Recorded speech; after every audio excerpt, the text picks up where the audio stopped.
Good morning everyone అండి. ఈరోజు మా మామిడి చెట్టు మామిడికాయలు కోసామండి. సో మీకు ఒక గ్లింప్స్ మా మామిడి చెట్టు మళ్ళీ నెక్స్ట్ వీడియోలో ఎప్పుడన్నా చూపిస్తాను. ఇప్పుడే వచ్చి ఇంకా తలుపులు అవి తీయలేదు, అన్నీ అలా మూసున్నాయి. సో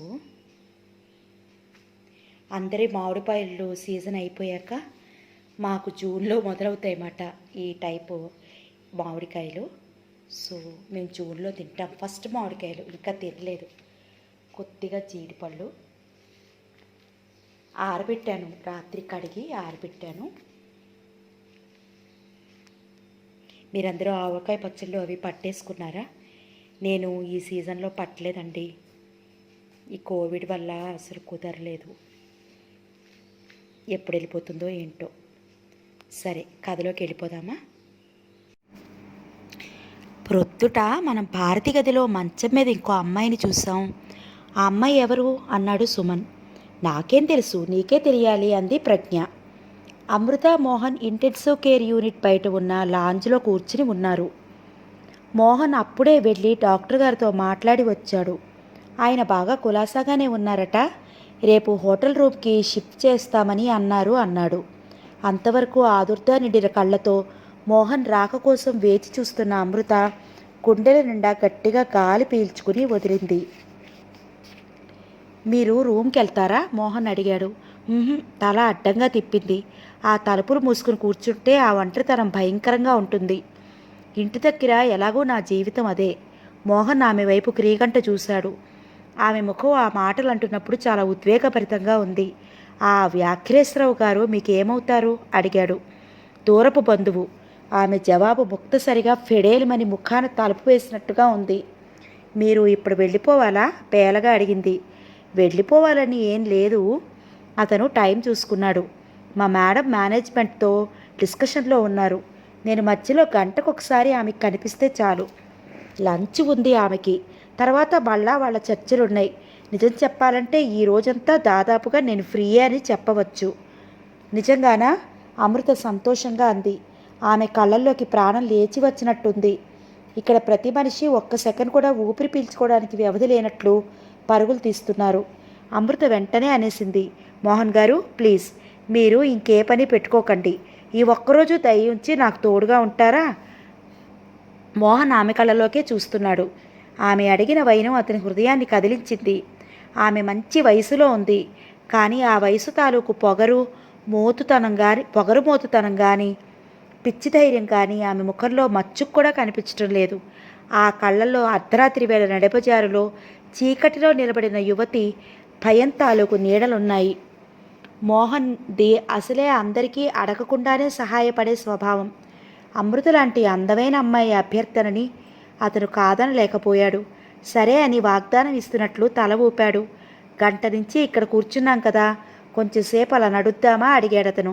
అమృత ఉత్సాహంగా లేచి వచ్చింది. ఇద్దరూ నులివెచ్చగా ఉన్న ఎండలో నడవసాగారు. మీరు ఈ ప్లెజర్ ఐలాండ్కి ఎలా వచ్చారు? మోహన్ అడిగాడు. ఎలా అంటే నేను ఇప్పుడు మా మేడం పిఏగా వచ్చాను. మీరు? నేను టూరిస్ట్గా వచ్చాను అంది. మోహన్ క్రీగంట ఆమెను చూశాడు. ప్లెజర్ ఐలాండ్కి టూరిస్ట్గా రాగలిగిన స్తోమత ఉన్న అమ్మాయికి ఈ బేలతనం ఏమిటి? వాళ్ళకేదో బంధం ఉన్నట్లుగా ఎక్కడికి స్వేచ్ఛగా వెళ్లకుండా గంటల తరబడి ఈ లాంజ్లో పడిగావులు పడి వెయిట్ చేయటం ఏమిటి? అతనికి బొత్తిగా అర్థం కావట్లేదు. అందుకే పైకనేశాడు. ఆయనకి సుస్థిగా ఉంది. ఆయన గురించి డాక్టర్స్ అన్ని విధాలా కేర్ తీసుకుంటున్నారు. మీరు ఇక్కడ ఇలా కూర్చుని టైం ఎందుకు వృధా చేస్తున్నారు? ఏ కోచ్లోనైనా ఎక్కి ఏదైనా చూడటానికి వెళ్ళకపోయారా? ప్లెజర్ ఐలాండ్లో అడుగుపెట్టిన తర్వాత మనం ఒక్క అరగంట ఊరికే కూర్చున్నా ఎంతో విలువైన టైం పోగొట్టుకున్నట్లే కదా. అమృత అవునని అంగీకరిస్తున్నట్లుగా ఒప్పుకుంది. ఆమె వేసుకున్న ఎత్తుమడమల షూస్ టక్ టక్ మని లయబద్ధంగా శబ్దం చేస్తున్నాయి. ఆమె వస్త్రధారణ కూడా చాలా అధునాతనంగా ఉంది. ఆమె హెయిర్ స్టైల్ సరికొత్త ఫ్యాషన్లో కట్ చేసి ఉంది తప్ప ఎబ్బెట్టుగా కానీ వికృతంగా కానీ లేదు. ఆమెను చూసిన ఎవరికైనా ఆమె మంచి మోడల్ అయి ఉంటుంది అని తెలుస్తుంది.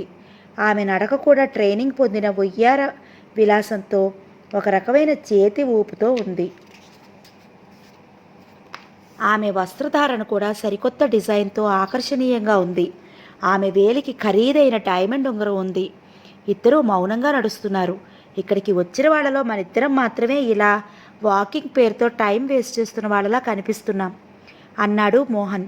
వారి చుట్టూ జనంలో ఎంత ఉత్సాహం, ఎంతో సందడి, కేకలు, పరుగులు, నవ్వులు.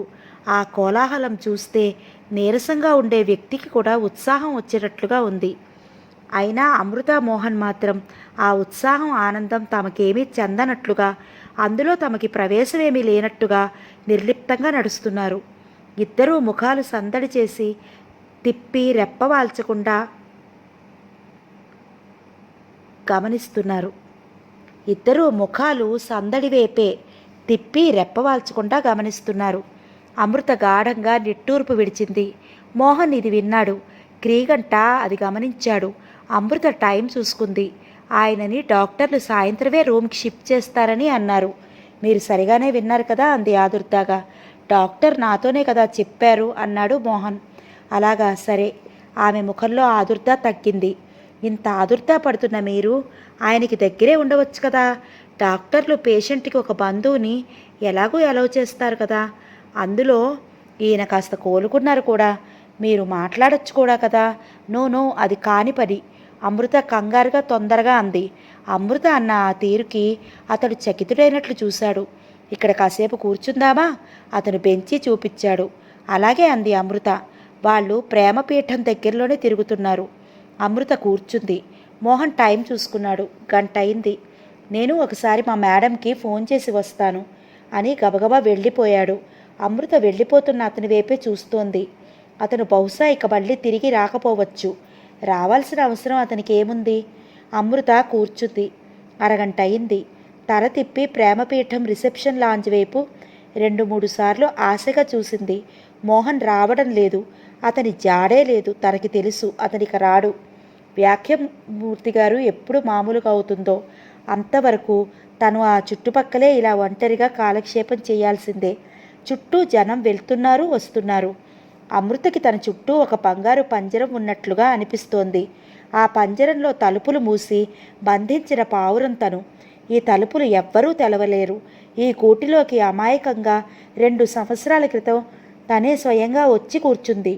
తన కొద్ది సంవత్సరాల అంగీకారంతోనే వ్యాఘ్రమూర్తి ఈ పంజరం తలుపులు మూసి తాళం బిగించి తాళం చెవి జేబులో వేసుకున్నాడు. ఈరోజు దానికోసం తను విచారించి ఏమాత్రం ప్రయోజనం లేదు. అమృతకి వ్యాఘ్రమూర్తితో పరిచయం కళ్ళెదురుగా తిరుగుతుంది. గోదావరి జిల్లాలో బిఏ పాస్ అయిన సంవత్సరం తండ్రి పోతే 2 తమ్ముళ్ళు, తల్లి, చెల్లెల్ని తీసుకుని తను హైదరాబాద్ వచ్చింది. హైదరాబాదులో నిలవ నీడ లేకుండా పోయింది. ఉద్యోగం దొరకలేదు. ముందు తిన్నా తినకపోయినా ఉండటానికి ఇంత చోటు కావాలి. తల్లి వ్యాఘ్రమూర్తి గారి చుట్టరికం గుర్తు చేసుకుంది. అడ్రస్ వెతుక్కోవడం చాలా కష్టమైంది. చివరికి ఎవరో సాయం చేశారు. అమృత ఆయన ఆఫీస్కి వెళ్ళింది. అది ఒక స్వర్గంలా ఉంది. అమృత ఎప్పుడూ అలాంటి ఆఫీసు జీవితంలో చూడలేదు. తల్లి, చెల్లెలు, తమ్ముళ్ళు వాకిట్లో నిలబడ్డారు. అమృత చీర, జాకెట్ నలిగి మాసి ఉన్నాయి. అమృత ఆయన టేబుల్ దగ్గర ఆయనకి ఎదురుగా నిలబడి, నేను రామ్మూర్తి గారి అమ్మాయినండి. మా అమ్మ పేరు సరస్వతి. మీరు అమ్మకి మా చిన్న తాతయ్య కొడుక్కి మరదలి కొడుకు అవుతారట. మాది రంగాపురం. మీరెప్పుడో మా ఇంటికి వచ్చారట. ఆయన ఆమె మాటలు వింటున్నాడు. చెక్కిన బొమ్మలా ఉన్న ఆ అమ్మాయినే చూస్తున్నాడు. వ్యాఘ్రమూర్తికి వేరే వ్యాపారాలు చాలా ఉన్నా రేస్ గుర్రాలు కొనటం ఆయన ప్రత్యేక హాబీ. గుర్రాన్ని నిశితంగా పరీక్ష చేసినట్లే మనుషుల్ని కూడా చేస్తాడు. ఎదుటివారిని చూపులతోనే బేరీజు వేసేస్తాడు. వారు చెప్పే మాటల వెనుక వారి ఆంతర్యం ఏమిటో ఆయన పోలీస్ డాగ్లా పట్టేస్తాడు. నీ పేరేంటన్నావు అడిగాడు. అమృత. చాలా మంచి పేరు. ఆ అమ్మాయి సిగ్గుపడింది. అమృత తండ్రి పేరు మళ్ళీ అడిగాడు. ఆయనకి గుర్తు వచ్చింది. యానాం వెళుతూ దారిలో కారు చెడిపోయి ట్రబుల్ ఇస్తే తప్పనిసరిగా ఆ రాత్రి అక్కడ రామ్మూర్తి గారి ఇంట్లో ఆగాల్సి వచ్చింది. ఇది 8 సంవత్సరాల మాట. రామ్మూర్తి భార్య సరస్వతి అందం ఆమె తనకు వడ్డన చేసేటప్పుడు అతని మనసులో చెరగని ముద్రలా ఉండిపోయింది. రామ్మూర్తిని హైదరాబాద్ వచ్చి తన ఇంట్లో ఉండమని మరీ ఆహ్వానించి వచ్చాడు.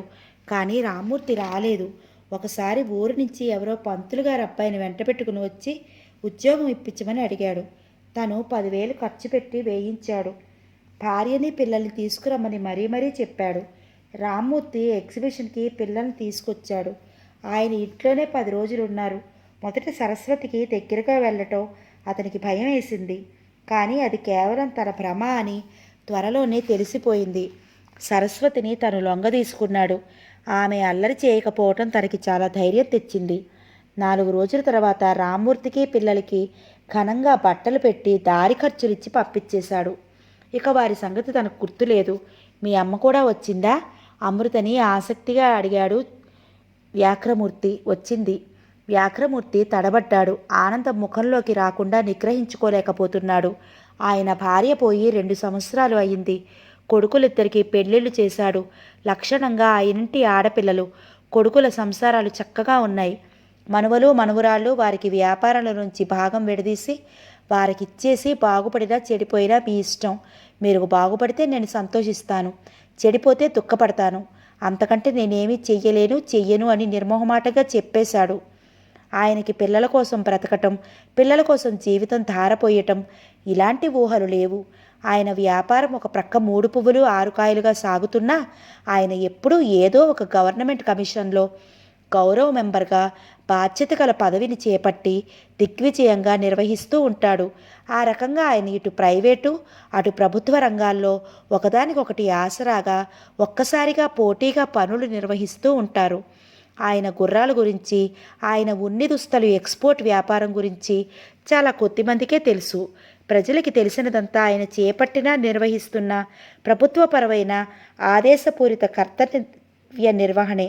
ఆయన వ్యక్తిగత జీవితానికి చాలా కట్టుదిట్టంగా కంచె వేసి ఎవ్వరిని దాటి రానియడు. వ్యాఘ్రమూర్తి సరస్వతికి పిల్లలకి తన ఇంట్లో పెరటిలో ఉన్న అవుట్ హౌస్లో ఆశ్రయం ఇచ్చాడు. ఆ రోజు చాలా ఉత్సాహంగా ఆయన అలవాటుకి విరుద్ధంగా ఇంటికి వచ్చేశాడు. సరస్వతిని చూసి ఆయన నిరుత్తరుడయ్యాడు. శవాకారంలా ఎముకల గూడులా ఉంది. మనిషి బాధ్యత దారిద్ర్య భారంతో కుంగినట్టు వంగిపోయి ఉంది. చెంపల దగ్గర జుట్టు బాగా తెల్లబడిపోయింది. సరస్వతి ఆయన చూడటానికి రాగానే కూర్చుని కూర తరుగుతున్నతల్లా లేచి పైట కొంగు భుజం చుట్టూ లాక్కుని ఆయనకి నమస్కరించింది.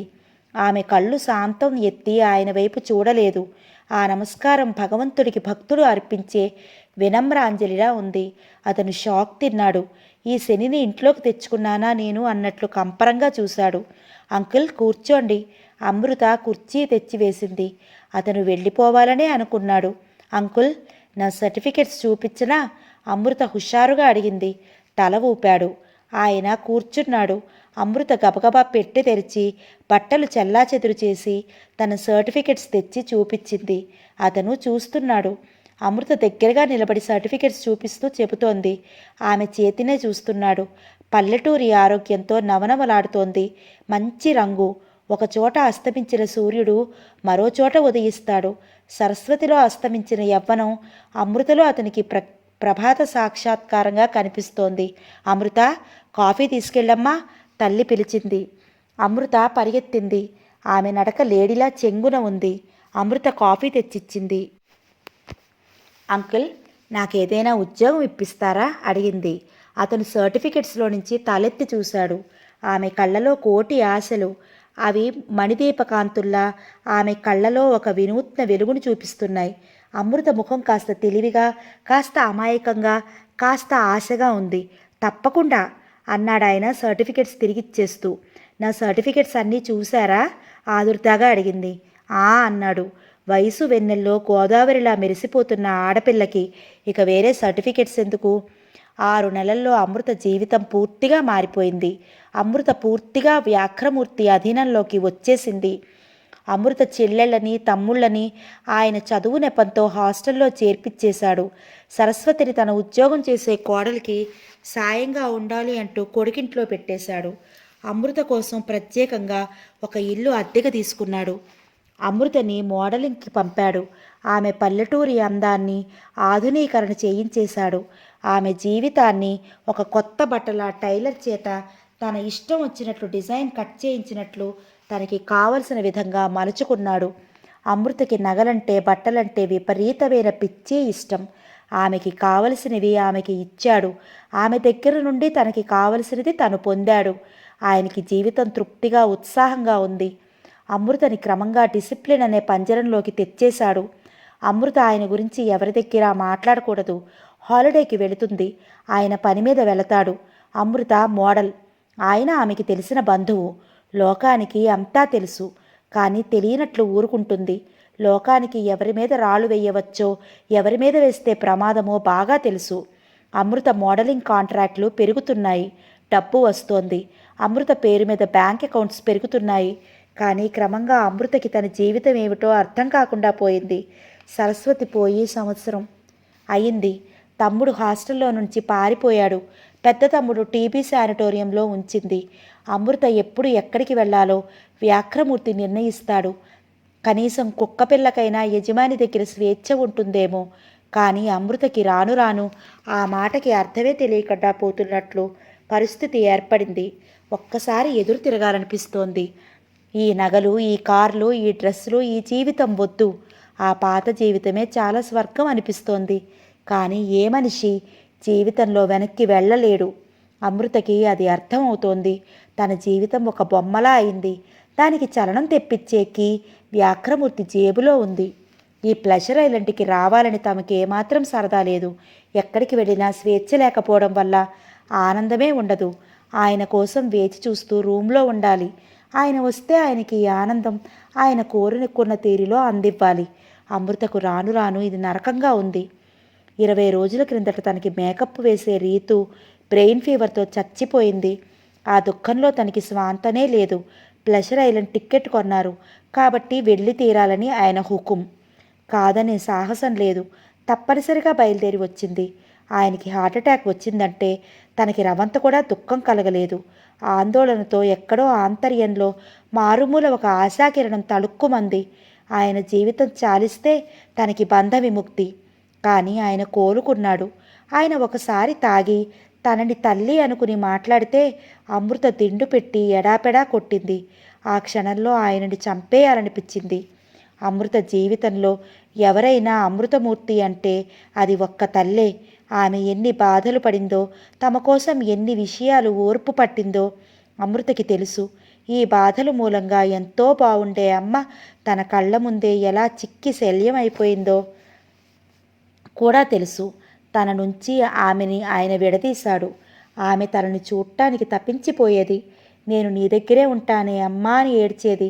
నిన్ను నేనేమీ అడగను, ఒక పని మనిషిలా ఉంటాను అంటుంటే తల్లిని 2 చేతులతో దగ్గరికి లాక్కుని గుండెలకి హత్తుకుంది. అంత మాట అనకమ్మా, నేను పనిలో ఉన్నాను, ఆ పనులు అయిపోగానే నిన్ను తీసుకువెళతాను అంటూ నచ్చ చెప్పింది. నేను వస్తానమ్మా, నిన్ను తీసుకెళ్తాను అని మరీ మరీ చెప్పి వచ్చింది. తల్లిని ఇంటికి తీసుకురావాలని ఎంతగానో మనసు తప్పిస్తోంది. కానీ ఎలా? ఇంటికి వస్తే ఈయన ఇంటికి రావటం, ఈ భాగోతం ఆవిడికి తెలిస్తే ఆవిడ గుండెలు బద్దలయ్యి చచ్చిపోతుంది. తల్లి తనని వదిలి ఉండలేకపోతోంది. తను ఆమెకి మొదటి సంతానం. తానే పెద్ద మగబిడ్డలా ఆమెను ఆదుకోవాలి. తన మనసులో ఏ తుఫాన్లు వస్తున్నాయో ఆ పెద్ద మనిషికి అవసరం లేదా? ఆయనకి కావలసింది తన శరీరం. ఆయనని చూస్తుంటే అసహ్యం, కోపం, దోషం, రోషం. కానీ మళ్ళా ఆకాశం అంత భయం. ఆ భయమే అమృతని నోరు విప్పనీయటం లేదు. వీధుల్లో అండ లేకుండా ఉంటే తన జీవితం కుక్కలు చిప్పిన విస్తరి అవుతుంది అనుకుంటే ఈయనే ఆ పని చేస్తాడు. వారికి ఈయనకి ఒక్కటే తేడా, అవి వీధి కుక్కలు. ఈయన ఖరీదైన ఆల్సేషియన్ డాగ్. ఆ కుక్కలు ఎవరైనా చీ అని అదిలిస్తే భయపడి పారిపోతాయి. ఈ ఆల్సేషియన్ డాగ్ని చూసి ఎవ్వరూ దగ్గరికి రారు. అది తన మీదకి వచ్చి ఎక్కడ పడుతుందోనని అందరూ ప్రాణభీతితో పారిపోతారు. తల్లితో తను ఫారిన్ వెళ్ళానని 6 నెలల వరకు తిరిగి రానని ఎవరో చెప్పారట. ఆవిడ గుండెలు బ్రద్దలయ్యాయి. ఆవిడ చచ్చిపోయిన 6వ రోజున హాలిడేకి రమ్మంటే తను ఏవగింపుతో చూసింది. కానీ వెళ్ళక తప్పలేదు. అమృతకి క్రమంగా వ్యాఘ్రమూర్తి కంటే అంతులేని అసహ్యం తన మీద తనకి కలగసాగింది. ఈ దొంగ బతుకు నేను అసలు ఎందుకు బతకాలి అనుకోసాగింది. మాటి మాటికి చిక్కి సలియవైన తల్లి మొహమే గుర్తొస్తోంది. నా దగ్గరికి తెచ్చుకుంటే అమ్మ తప్పకుండా బ్రతికేది. అమ్మకు అసలు ఎంత పెద్ద వయసు అని అమృతకి ఏడుపొచ్చేస్తోంది. అది కట్టలు తెంచుకున్న ప్రవాహంలా ఉంది. కరువు తీరా ఏడుస్తోంది. వెక్కిళ్ళు వస్తున్నాయి, ఆగటం లేదు. చేయి నోటికి అడ్డు పెట్టుకుంది. తల దించేసుకుంది. అయ్యయ్యో, అదేంటండి వినిపించింది. అమృత తలెత్తి చూసింది. ఎదురుగా మోహన్ నిలబడి ఉన్నాడు. అమృత కళ్ళు ఎర్రబడి ఉన్నాయి. What happened? ఆదుర్దాగా అడిగాడు. ఏమీ లేదు అంది. ఏమీ లేదా? అతను ఏదో అనబోయి ఆగిపోయాడు. కూర్చోండి సంతోషంగా అంది. ఆమె సంతోషం వానలో మెరిసిన ఎండలా ఉంది. మీరు నన్ను వదిలేసి వెళ్ళిపోయారని అనుకున్నాను అంది. నేను వస్తానని చెప్పాను కదా. మా మేడం లంచ్లో నన్ను కూడా జాయిన్ అవ్వమన్నారు. వాళ్ళందరితో పాటు పార్టిసిపేట్ చేశాను. అందుకని బలవంతంగా ఉండిపోవాల్సి వచ్చింది. అందుకే వెంటనే రాలేకపోయాను. మీరు భోజనం చేశారా? ఆమె లేదన్నట్లు తలాడించింది. రండి భోజనం చేతురు గాని అన్నాడు. వద్దు, నాకు ఆకలిగా లేదు. మీరు ప్రొద్దున్న బ్రేక్ఫాస్ట్ కూడా వదిలేశారు. రండి ప్లీజ్. అతను బలవంతం చేశాడు. అమృత లేచి రాక తప్పలేదు. ఇద్దరూ వచ్చి అక్కడ పోర్ట్ రెస్టారెంట్లో కూర్చున్నారు. ప్రేమపీఠం కుడివైపున దోవకి కొద్ది గజాల్లో ఆర్టిఫిషియల్ సరస్సులో ఈ పోర్ట్ రెస్టారెంట్ ఉంది. మోహన్ ఆర్డర్ ఇచ్చాడు. ఎందుకంత బాధపడ్డారు ఇంత క్రితం? మోహన్ అడిగాడు. అమృత మొహం ఏడుపుతో కమిలిపోయింది. మా అమ్మ గుర్తుకు వచ్చింది అంది. ఆమె ఎక్కడ ఉన్నారు? ఏం చేస్తూ ఉంటారు? లేదు, చచ్చిపోయింది అంది. భోజనం వచ్చింది. అలా ఇంకెప్పుడూ ఏడవకండి. షాయ్ అండ్ షా యాజమాన్యం వారు ప్లెజర్ ఐలాండ్ పేరు మార్చుకోవలసి వస్తుంది అన్నాడు. అన్నం తింటున్న అమృత ఫక్కున నవ్వింది. ఆమెకి పొలమారింది. ఆ జాగ్రత్త. అతను మంచినీళ్లు ఇచ్చాడు. అమృతకి ఎంతో హాయిగా ఉంది. ఎదురుగా ఒక జపనీస్ జంట కూర్చుని ఉంది. వారు అమృతని, ఆమెకు నీళ్లు అందిస్తున్న మోహన్ని చిరునవ్వుతో చూస్తున్నారు. అమృతకి ఎందుకో చాలా హాయిగా సంతోషంగా అనిపించింది. తన పక్కన తన వయసుకి దీటైన వ్యక్తి ఉండడంలో ఆనందం ఒక సుగంధ పరిమళంలా ఆమె మనసుని ఆవరిస్తోంది. రైలు కోత శబ్దం వినిపించటంతో అరవింద్ ఉలిక్కిపడి లేచాడు. దూరం నుంచి ఎదురుగా ట్రైన్ వస్తోంది. ప్లెజర్ ఐలాండ్లో కాలినడకన తిరగలేని ప్రయాణికుల కోసం ఒక ట్రైన్ ఉంది. ఆ ట్రైన్ భూమి మీద 6 అడుగుల ఎత్తున ఉన్న పట్టాలపై ప్రయాణిస్తుంది. ట్రైన్ అంతా పూలమాలికలు అందంగా చుట్టి ఒక రంగురంగుల పూల చెండులో కూర్చుని ప్రయాణిస్తున్నామా అని ప్రయాణికులకి అనిపిస్తుంది. ప్రయాణికులు అందులో కూర్చుంటే ప్లెజర్ ఐలాండ్ ప్రధాన వీధుల గుండా పూలమాలలా ఉన్న ఆ ట్రైన్ ఒక రౌండ్ చుట్టి వస్తుంది. ప్రయాణికులు ఎక్కడ కావాలంటే అక్కడ ఆ స్టాప్లో దిగిపోవచ్చు. వైజయంతిమాల అనే ఈ ట్రైన్ అంతా కంప్యూటరైజ్డ్ ఎలక్ట్రానిక్ కంట్రోల్ సిస్టంతో ఉంది. స్టాప్స్ వచ్చినప్పుడు వాటి పేర్లు చెప్పటం, ఆ ప్రదేశం వివరాలు ఇవ్వటం అంతా ప్రీ రికార్డెడ్ వాయిస్తో వినిపిస్తూ ఉంటుంది. మధ్య మధ్యలో కామెంటేటర్ కొన్ని జోక్స్ కూడా చెబుతూ ఉంటే ప్రయాణికులు కొల్లున నవ్వుతూ ఉంటారు. ప్లెజర్ ఐలాండ్కి వచ్చిన ప్రయాణికులు కాలినడకన ఎంత తిరిగినా ఈ ట్రైన్లో కనీసం ఒక్కసారైనా మాత్రం ఎక్కక మానరు. ఆ ట్రైన్లో ఆ ప్రయాణం అదొక ప్రత్యేక అనుభూతి. ట్రైన్కి వైజయంతిమాల అని పేరు పెట్టడంలో అర్థం, వైజయంతిమాల అంటే విష్ణువు మెడలోని హారం. ఈ భూమి ఆయన వక్షస్థలంగా భావిస్తే ఆ పరమాత్ముని హృదయక్షేత్రం మీద భగవంతుడు చేసే ప్రదక్షిణంగా వర్ణిస్తారు. ప్లెజర్ ఐలాండ్ యాజమాన్యం వారు ఒక్కొక్క ప్రదేశానికి పేరు పెట్టడంలోనే వారి ప్రతిభా పాటవం వెల్లడి అవుతోంది. అరవింద్కి ట్రైన్ రాకతో మెలకువ రావడంతో వెనక్కి ఆనుకున్నవాడల్లా సరిగ్గా లేచి కూర్చున్నాడు.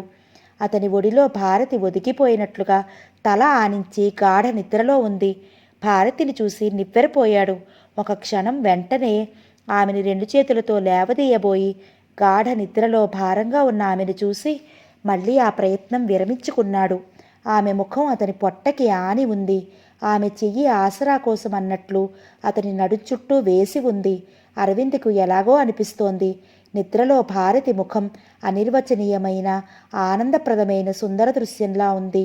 ఆమె ముఖం మీదకి పూర్ణ చంద్రుడిని కొనగు సగభాగం కప్పేసిన నల్లటి మేఘంలా కేశరాశి కప్పేసి ఉంది.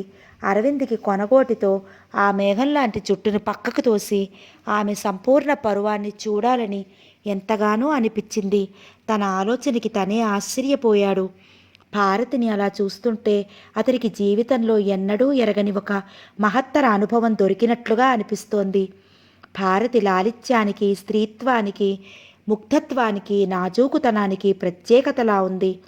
అలాంటి స్త్రీమూర్తి ముందు ఏ మగవాడైనా సరే మోకాలి మీద వంగి తన పురుషాధిక్యత అహాన్ని ఆమెకు కానుకగా ఇచ్చేసి తల వంచవలసిందే. అరవింద్ టైం చూసుకున్నాడు. చాలా టైం నిద్రపోయాడు. భారతిని లేపటానికి అతనికి మనస్కరించలేదు.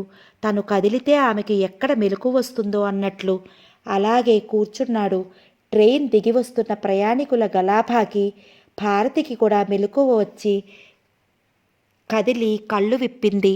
ఆమె కళ్ళు తెరవగానే అరవింద్ కొద్దిగా తలదించి ఆమెనే చూస్తున్నాడు. ఇద్దరూ అతి దగ్గరగా ఉన్నారు. భారతి కళ్ళల్లో అతన్ని చూడగానే మధురమైన దరహాసం కళ్ళలో వెన్నెలలా తొంగి చూసింది. గాఢ నిద్రలో బడలిక విడిపించుకుని తేటగా మారిన కళ్ళు మానస సరోవర అందాలని ఏ భావమూ లేని నిశ్చల ప్రశాంతతని నింపుకుని ఉన్నాయి. ఒక్క అరక్షణం ఇద్దరూ ఒకరి నుంచి ఒకరు చూపు విడదీయలేనట్లుగా ఉండిపోయారు. భారతికి ఒంటి మీదకి పూర్తి స్పృహ వచ్చింది. తన చెంప అతని పొట్టకి ఆని ఉంది. తన చెయ్యి అతని నడుం చుట్టూ పెనవేసి ఉంది. ఉలికిపడినట్టుగా ఒకసారి లేచి కూర్చుంది. ఆ లేవటంలో ఆమె తూలి పడబోయింది. అరవింద్ చప్పున చెయ్యి వేసి ఆపు చేశాడు. ఐఎమ్ సారీ అస్పష్టంగా అంది. ఇద్దరూ మొహమాటంగా కాస్త దూరం జరిగి తమ మధ్య అనుకోకుండా చెదిరిపోయిన హద్దుని మళ్ళా ప్రతిష్ఠిస్తున్నట్లు కూర్చున్నారు. హలో, ఒక అమెరికన్ దగ్గరికి వచ్చాడు. అరవింద్ తలెత్తి అతని వైపు చూశాడు. వచ్చినది నడువయసు దాటిన పెద్ద ఆయన. హలో అన్నాడు Aravind. I am recording my Indian impressions. You are a nice couple అంటూ ఒక ఫోటోగ్రాఫ్ ఇచ్చాడు. అది చూసి అరవింద్ నిరుత్తరుడయ్యాడు. అది ఏమిటా అని భుజం అతని వేపు వంచి చూస్తున్న భారతి కూడా గతుక్కుమంది.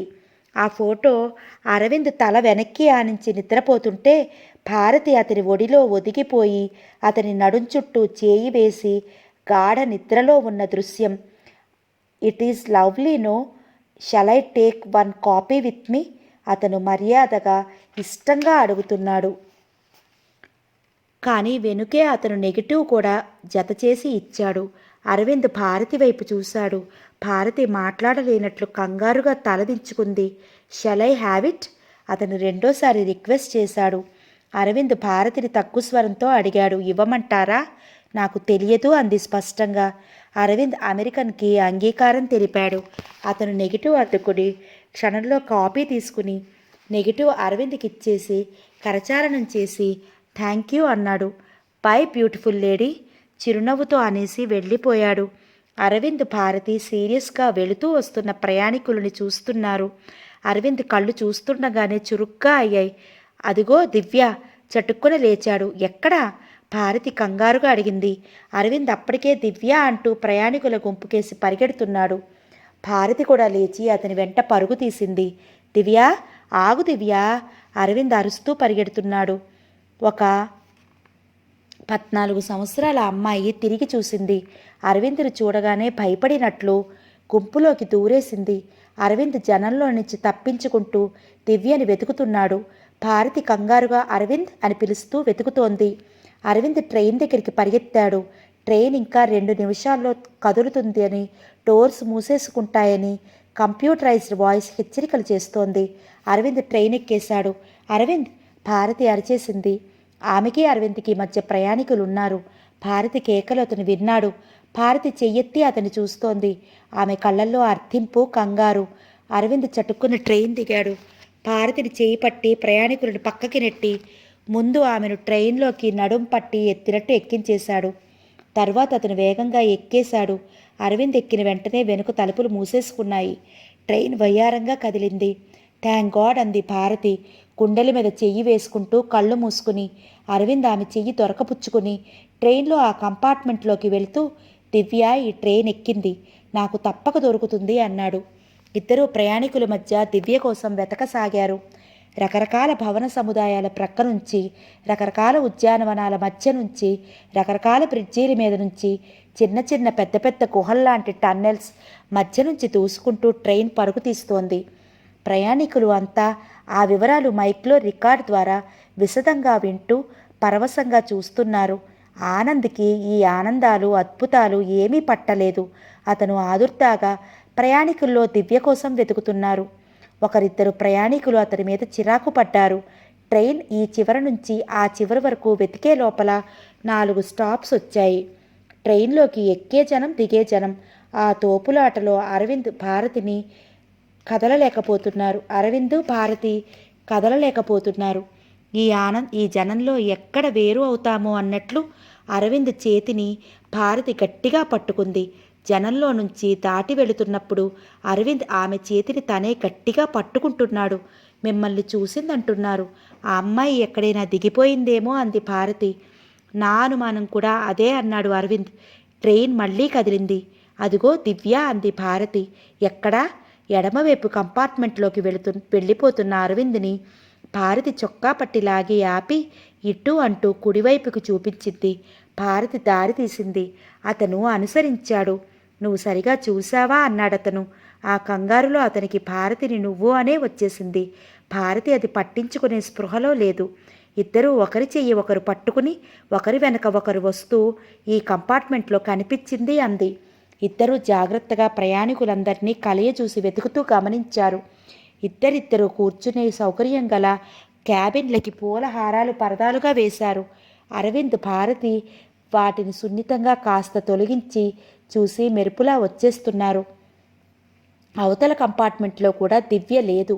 అదే ఆఖరి కంపార్ట్మెంట్. అరవింద్ ముఖంలో ఆశాభంగం కనిపించింది. నేను చూశాను. నీలం రంగు జీన్స్, పసుపు రంగు టీషర్ట్ వేసుకుంది కదూ అంది భారతి. అవును అన్నట్లు తల ఊపాడు. కంపార్ట్మెంట్లో నుంచి వెనక్కి వస్తుంటే భారతి అతని చెయ్యి పట్టి లాగి ఆపు చేసింది. నమ్మకంగా చెబుతూ, నేను దివ్యని చూశాను. ఈ కంపార్ట్మెంట్లోనే ఉంది అంది. కానీ ఎక్కడ? బహుశా ఇక్కడ దాక్కుని ఉండొచ్చు తగ్గు స్వరంతో చెబుతూ వేలుతో చూపించింది. అరవింద్ అటు చూశాడు. అక్కడ లేడీస్ టాయిలెట్ అని బోర్డు ఉంది. అరవింద్కి అర్థమైంది. మనం ఇక్కడే వెయిట్ చేద్దాం అన్నాడు. ఇద్దరూ నిలబడ్డారు. అటూ ఇటూ తిరిగే ప్రయాణికులకి వారు అడ్డుగా ఉన్నారు. ఒక లావాటి ఆమె వచ్చింది. భారతి అరవింద్ ఎంత తప్పుకున్నా ఆమె వీపు వారిని తోస్తోంది. ఇంతలో ట్రైన్ ఆగింది. టాయిలెట్ తలుపులు తెరుచుకున్నాయి. దివ్య అందులో నుంచి బయటికి వచ్చి బాణంలా గుమ్మం వైపు పరిగెత్తి ట్రైన్ నుంచి దిగేసింది. అరవింద్ భారతి దివ్యని చూస్తూనే ఉన్నారు. దివ్య! అరవింద్ చెయ్యి చాచి పిక్కరగా పిలిచాడు. లావాటి ఆవిడకి అడ్డు తొగిలికేసరికి దివ్య వారి కళ్ళ ముందు నుంచి గుంపులో కలిసిపోయి మాయమైంది. అరవింద్ భారతి ఉరికినట్టే ట్రైన్లో నుండి దిగేశారు. ఎదురుగా భారత స్వాతంత్ర సమర చరిత్ర అనే బోర్డు ఉన్న పెవిలియన్ కనిపించింది.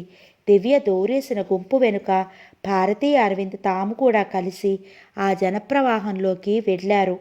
అందరూ భారత స్వాతంత్ర సమర చరిత్ర అనే పెవిలియన్లోకి వచ్చేశారు. ఇక్కడ అంతా హిస్టరీ రీక్రియేట్ చేసిన వాతావరణం ఉంది. ఒకచోట క్విట్ ఇండియా ఉద్యమం, ఒకచోట కాంగ్రెస్ సభ, పండిట్ నెహ్రూజీ ఉపన్యాసం ఇస్తుంటే వెనుక గాంధీజీ, మౌలానా అబ్దుల్ కలాం ఆజాద్ లాంటి ప్రముఖులు ఆసీనులై వింటున్నారు. మరో చోట ఉప్పు సత్యాగ్రహం, వాలంటీర్స్ని ప్రభుత్వ సైనికులు చావబాదుతున్నారు. మరో చోట సరోజినీ నాయుడు ఆవేశంగా తన కోకిల కంఠంతో ఉపన్యాసం ఇస్తోంది. వాళ్ళొచ్చి ఆ మనుషుల్లో ఎలా ఉన్నారు? భారతి ఆశ్చర్యంగా అడిగింది. అరవింద్ భారతి ఒక్క నిమిషం వారు దివ్యను వెతికే ముఖ్యమైన పని మర్చిపోయారు. దాదాపు అదే ఒడ్డు పొడుగు గల వ్యక్తులకి మేకప్ వేసి మాస్కులు తగిలించేస్తారు అన్నాడు అరవింద్. వాళ్ళు దివ్యని వెతుకుతూ ఒక చోటికి వచ్చారు. అక్కడ రఘుపతి రాఘవ రాజారాం వినిపిస్తోంది. ఇద్దరూ ఆగారు. బాపూజీ సాయంకాలం ప్రార్థన కోసం వస్తున్నారు. ప్రయాణికులు క్యూలో ఆయన ముందుకు వెళుతున్నారు. ఆయనని గమనిస్తున్నారు. హఠాత్తుగా ప్రయాణికులలో నుంచి ఒకతను అతని పాదాల దగ్గర వంగి ఆయన లేవదీస్తుంటే రివాల్వర్ తీసి ఆయనని షూట్ చేసేశాడు. అందరూ పెద్దగా హాహాకారాలు చేశారు. గాంధీజీ హే రామ్ అంటూ రక్తపు ధారలతో నేల మీద ఒరిగిపోయారు. ప్రయాణికుల్లో ఇద్దరు కాల్పులు జరిపిన అతన్ని పట్టుకున్నారు. మీరు నన్ను పట్టుకున్నారు కానీ పోతున్న ఆయన ప్రాణాలు పట్టుకోలేరు అన్నాడు అతను. అప్పుడు ప్రయాణికులకి అర్థమైంది అతను గాడ్సే వేషధారి అని. చివరికి గాంధీగారు కూడా క్రింద నుండి లేచి బట్టలకు అంటిన రక్తం తుడిచేస్తున్నారు. అందరూ ఆశ్చర్యంలో నుంచి తేరుకున్నారు. కొంతమంది విజిటర్స్ బుక్లో ఈ దృశ్యం తమ హృదయాలను ఎంతగా కదిల్చివేసిందో, చరిత్ర ఎలా కళ్ళ ముందు సాక్షాత్కరించిందో ఆవేశానుభూతులను రాస్తున్నారు. అరవింద్ రాశాడు, బాపూజీ మీరు ఈ యుగపు శాంతి కపోతం. అరవింద్. భారతి రాసింది, బాపు మా తరమంతా మేము అనుభవిస్తున్న స్వేచ్ఛకి ఆనందానికి మీకు రుణపడి ఉన్నాం. భారతి అని రాసింది. ఇద్దరూ యువతలికి వచ్చారు. మళ్ళా తిరుగుతున్నారు. కానీ దివ్య కనిపించలేదు. దివ్యను వెతుకుతూ మెరుపులా మెరిసి కళ్ళ ముందు నుంచి మాయమైంది అన్నాడు అరవింద్. చాలాసేపటి నుంచి ఇద్దరూ తిరుగుతూ ఉండడంతో కాళ్ళు నొప్పులు పుడుతున్నాయి. అరవింద్ అక్కడ బెంచీ మీద కూర్చున్నాడు. భారతి ఒకసారి చుట్టూ చూసింది. ఒంటరిగా గబగబా వెళ్ళసాగింది. భారతి ఎక్కడికి బిగ్గరగా అరిచాడు. ఇప్పుడే వస్తా. వెనక్కి తిరగకుండానే చేయి మాత్రం వెనక్కి ఊపి వెళ్ళిపోయింది. అరవింద్ వెనక్కి ఆనుకుని ఒక చేయి చెవికి ఆనించి కూర్చున్నాడు. దివ్య కనిపించలేదు. ఇక్కడ నుండి పారిపోయినట్లుంది. అతనికి ఆదుర్దాగా ఉంది. ప్రజ్ఞ ఏం చేస్తోందో. సుమన్ వెంట ఉన్నాడా, పోట్లాడి వదిలేశాడా? ప్రజ్ఞ ఏ మనిషితోనైనా సరే దేనికో దానికి విమర్శ చేయకుండానో పోట్లాట తెచ్చుకోకుండానో పావుగంట కూడా సంభాషణ చేయలేదు. ప్రజ్ఞను చూసి చాలాసేపు అయింది. ఇటు దివ్య కనిపించి మాయమైంది. ఈ ప్రదేశంలో ఈ అద్భుతాలు చూస్తూ మనకి తెలియకుండానే కలలోలాగా తిరిగేస్తాం. ఒకచోట ఆగి కూర్చున్నప్పుడు కానీ కాళ్ళు ఎంత అలసిపోయాయో తెలిసి రాదు. మళ్ళా లేవాలంటే అవి అలసటతో మొరాయిస్తాయి. భారతి ఎక్కడికి వెళ్ళినట్టు అనుకుంటుండగానే దూరం నుంచి భారతి వస్తూ కనిపించింది. ఆమె చేతిలో ఎక్స్ప్రెస్ కాఫీ కప్పులున్నాయి. భారతి దగ్గరికి వచ్చింది. అతనికి ఒకటిచ్చింది. కాఫీ కప్పు పక్కనే పేపర్ ప్లేట్లో సమోసాలున్నాయి. చిన్న పేపర్ బాటిల్లో మినరల్ వాటర్ కూడా తెచ్చింది. థ్యాంక్ యూ అన్నాడు అతడు కృతజ్ఞతగా చూస్తూ. ఇద్దరూ ఆకలిగా తెచ్చిన వేడివేడి సమోసాలు తిన్నారు. బాటిల్లో నీళ్ళు ఇద్దరూ చెరిసగం తాగేశారు. కాఫీ తాగుతున్నారు. థ్యాంక్స్ భారతి. ఈ పూట నాకు ఇది కొత్త అనుభవం. ఎప్పుడూ ఒకరి అవసరాలు గమనించటమే నాకు అలవాటు. ఇలా నా ఆకలి గమనించి అతని కంఠంలో ఏదో అడ్డుపడ్డట్టు అవటంతో ఆగిపోయాడు. కాఫీ తాగుతున్న భారతి అతని వైపు చూసింది. ఏమిటి, ఇంత క్రితం మీరు ఎన్నిసార్లు నాకు కాఫీ టిఫిన్ తెచ్చివ్వలేదు? నేను ఇస్తే మీరు ఇంత కృతజ్ఞతలు చెప్పేస్తున్నారు అంది. నేను ఇవ్వటం వేరు, అది నా బాధ్యత. ఏ, మీకున్న బాధ్యత నాకు మాత్రం లేదా అంది. అలా బాధ్యత పంచుకునే మనుషులు ఇంతవరకు నాకు దొరకలేదు. భారతి అతని వైపు చిత్రంగా చూస్తున్నట్లు చూసింది. ఏం, ప్రజ్ఞ లేదా మీకు? ప్రజ్ఞ. అతని పెదవుల మీద చిరునవ్వు కదిలింది. అది తన మీద తనకే తిరస్కారం లాంటిది. నేను ప్రజ్ఞని చూశాను, ఆమె మాట విన్నాను. నాకు ఎక్కువ పరిచయం లేదనుకోండి, కానీ కొన్నేళ్లుగా పిల్లల మనస్తత్వాలు చూడగానే అర్థం చేసుకునే నేర్పు మనుషుల్ని అర్థం చేసుకోవడానికి కూడా కాస్త సాయం చేస్తుంది. ప్రజ్ఞ ప్రవర్తనలో లోపం ఆమెది కాదు, దానికంతటికీ కారణం మీరు అంది. నేనా? అవును. మీరు ఆమె ఏమి మాట్లాడినా అంగీకరించినట్లుగా ఊరుకుంటున్నారు తప్ప ఆమె ఏం తప్పు చేస్తోందో చెప్పటం లేదు. అలా మౌనంగా ఉండడం తప్పు కాదా? మౌనంగా ఉండడం అంగీకారమనా మీ ఉద్దేశం? అనంగీకారం కావచ్చుగా. కావచ్చు, కానీ మీ అనంగీకారం ఆమెకు తెలియాలి కదా. దానివల్ల చాలా గొడవ అవుతుంది. అందుకని చిన్నప్పటి నుంచి సహించడం నేర్చుకున్నాను. ప్రతి విషయానికి కొంతవరకే హద్దు ఉన్నట్లు సహనానికి కూడా ఒక హద్దు ఉంది. అది మితిమీరితే విషమిస్తుంది. ప్రజ్ఞకి మీరు ఎందుకు గట్టిగా నువ్వు అబద్ధం ఆడుతున్నావని చెప్పలేదు? ప్రయోజనం లేదు కాబట్టి. ప్రయత్నం చేయటానికి ఇష్టం లేక తలోపు వేయడం అంటే ఇదే.